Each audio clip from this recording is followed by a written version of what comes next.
benefit. Yo, when I'm fishing, let's keep one thing clear. The bait's over there, the brew's right here. I like cool beverage, yeah. I like cool beverage, yeah. Okay, my 60-minute mash is up, and I verified that I had full conversion by using an iodine test. And I just started recirculating and heating the mash. A lot of you have seen me advocate breaking the sparge into 2 equal portions, and while I still do that on my smaller beers, this beer is going to be about a 1072, I believe, and I've only got 3 gallons of water to sparge with in a considerably large grain bill here. I mean, there's 6 gallons of strike water and 3 gallons of sparge, so I'm only going to do a single sparge for this batch.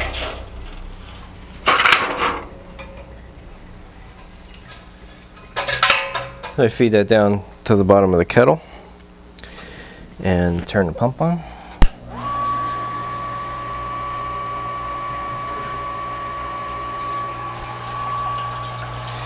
Now I don't have to do a dedicated Vorloff at this point, because as I was recirculating and heating to mash out temperature, I was basically achieving a Vorloff in that process. So my mash runoff right now is crystal clear, and just to note, you don't really want to open this valve wide open and pump with full force, because you're going to actually pull all the grain down very tight to the false bottom and cause a stuck sparge, basically, or a blockage in the runoff.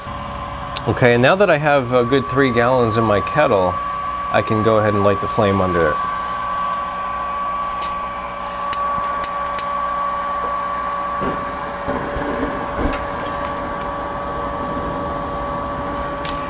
Okay, because there's really no reason to waste time letting wort sit in there.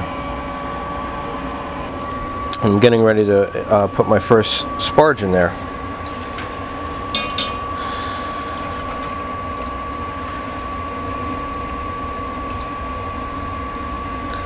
So this is my destination hose now. I'm going to put this back into the mash tun.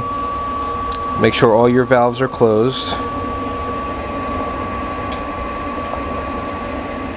Okay, so the destination is the mash tun now. And I can put this hose either on the drain or the recirculation port, or just drape it over the top if I wanted to. But I like to underlet the grain bed with the sparge water. So now my source is going to be my hot liquor tank.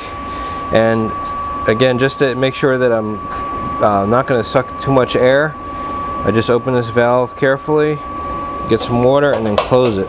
And so I'm going to open the valve from the hot liquor tank.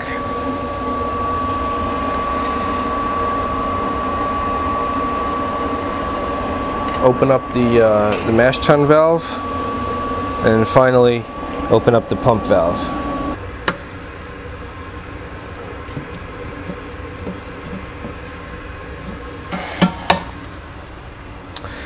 Alright, I have confidence that it's fully mixed, and I guess about 5 minutes have passed, and now we want to recirculate again. So here's the destination hose. I put that on my recirculation port, or my return port.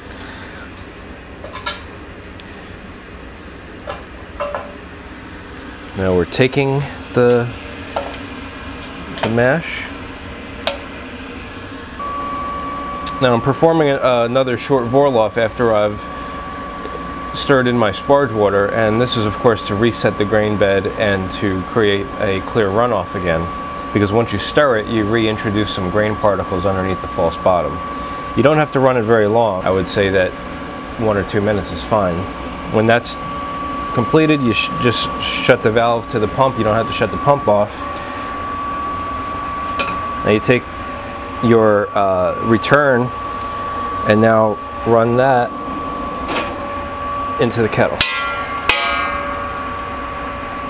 Okay, so I can reopen that valve.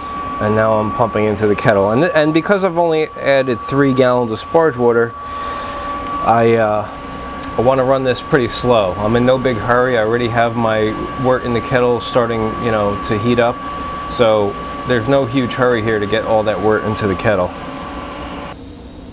Of course, there's nothing special about how I run the boil. I just I'm doing a 75-minute boil today, and my hop additions are 50-minute, 30, 15, and 0.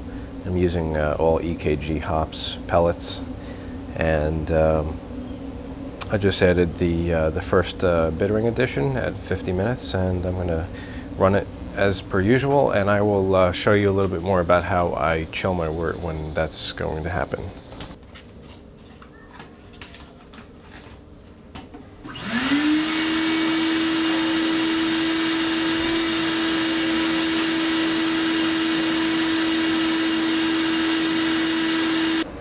All right, we're getting down to the end of the process. I've got my iodophor solution in my better bottle, 6-gallon better bottle.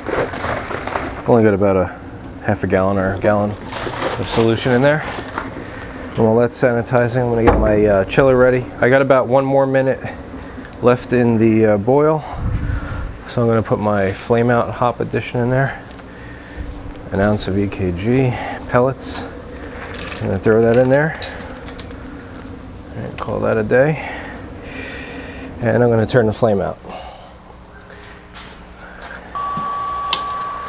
Alright, so I'm putting near boiling wort through the chiller, and I'm watching the output temperature gauge on the chiller. Now I'm not running any coolant yet. I want the chiller to heat up to at least 200 degrees.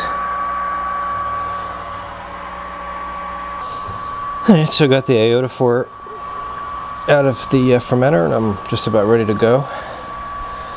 Now I'm going to collect the first bit of the coolant water to use as cleanup later.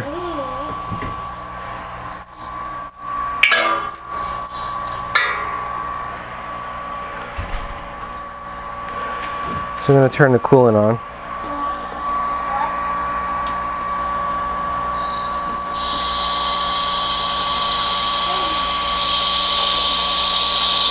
And I'm going to continue to recirculate the wort back into the kettle until I see the temperature coming out is down to about 80 degrees.